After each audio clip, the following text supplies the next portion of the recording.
ભરૂચ શહેરમાં ગૌ સન્માન આહ્વાન અભિયાન અંતર્ગત એક રેલીનું આયોજન કરવામાં આવ્યું હતું. આ રેલીમાં ગૌ પ્રેમીઓ અને જીવદયા પ્રેમીઓ મોટી સંખ્યામાં જોડાયા હતા અને ગૌ સંરક્ષણ મુદ્દે કલેક્ટરને આવેદનપત્ર પાઠવવામાં આવ્યું હતું. શણગારેલી ગૌમાતા સાથે ઢોલ નગારા અને જય ઘોષ વચ્ચે આ ભવ્ય રેલી પાંજરાપોળથી શરૂ થઈ હતી. તે શહેરના મુખ્ય માર્ગો પરથી પસાર થઈ કલેક્ટર કચેરી ખાતે પહોંચી હતી. કલેક્ટરને સુપરત કરાયેલા આવેદનપત્રમાં ગૌ હત્યા પર સંપૂર્ણ પ્રતિબંધ લાદવાની માંગ કરવામાં આવી હતી.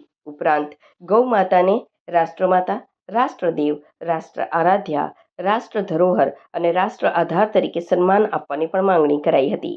આવેદનપત્રમાં ગૌ સેવા અને ગૌ સંરક્ષણ માટે કેન્દ્રીય કાયદો અમલમાં મૂકવા તેમજ અલગ કેન્દ્રીય ગૌ મંત્રાલયની રચના કરવાની પણ માંગ ઉઠાવવામાં આવી હતી. આ કાર્યક્રમમાં શહેર તેમજ જિલ્લામાં ગૌ પ્રેમીઓ, જીવદયા પ્રેમીઓ અને હિન્દુ સમાજના લોકો મોટી સંખ્યામાં ઉપસ્થિત રહ્યા હતા. આ પ્રસંગે આગેવાનોએ જણાવ્યું હતું કે ગૌ માતા માત્ર આસ્થાનું પ્રતીક નથી, પરંતુ ભારતીય સંસ્કૃતિ અને પરંપરાનું મહત્વપૂર્ણ અંગ છે. ગૌ સેવા અને ગૌ સંરક્ષણ માટે સમાજના તમામ વર્ગોએ એકજૂટ બની કાર્ય કરવાની જરૂરિયાત પર ભાર મૂકવામાં આવ્યો હતો. જય શ્રી રામ, જય ગૌ માતા. હું વિક્રમ ભરવાડ. આજ તારીખ 7/5/2026 ના રોજ ગૌ સન્માન આહ્વાન દિવસની શરૂઆત આજે કલેક્ટર કચેરીએથી આવેદનપત્ર આપીને કરીએ છીએ.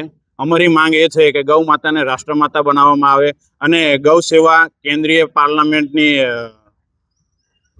સ્થાપના કરવામાં આવે અને ગૌ હત્યા, આ રોડ પર રખડતી ગાયો, આના માટેની વ્યવસ્થા કરવામાં આવે, એના માટેની સરકારને અમારે અપીલ છે.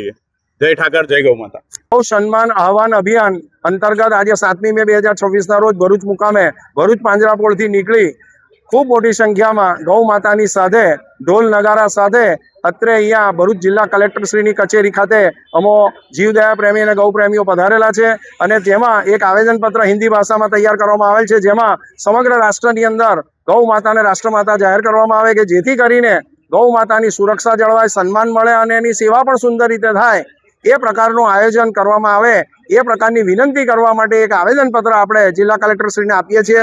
હાલની પરિસ્થિતિ એટલી સુંદર છે કે અભી નહીં તો કભી નહીં. અત્યારે જે અનુકૂળતા છે ગુજરાતથી માંડીને દિલ્હી સુધી, તો એમાં આપણને જો ગૌ માતાને રાષ્ટ્રમાતાનો દરજ્જો મળે તો આવનારા હજારો નહીં પણ લાખો વર્ષ સુધી ઇતિહાસ એની નોંધ લેશે કે ભાઈ ભરૂચ અને ગુજરાતની અંદર અને ભારતની અંદર ગૌ માતાને માટે આટલી મોટી રેલી નીકળી હતી અને રેલી નીકળી હતી એની અંદર રાષ્ટ્રમાતાનો દરજ્જો માંગ્યો હતો અને સરકારે આપ્યો પણ ખરો.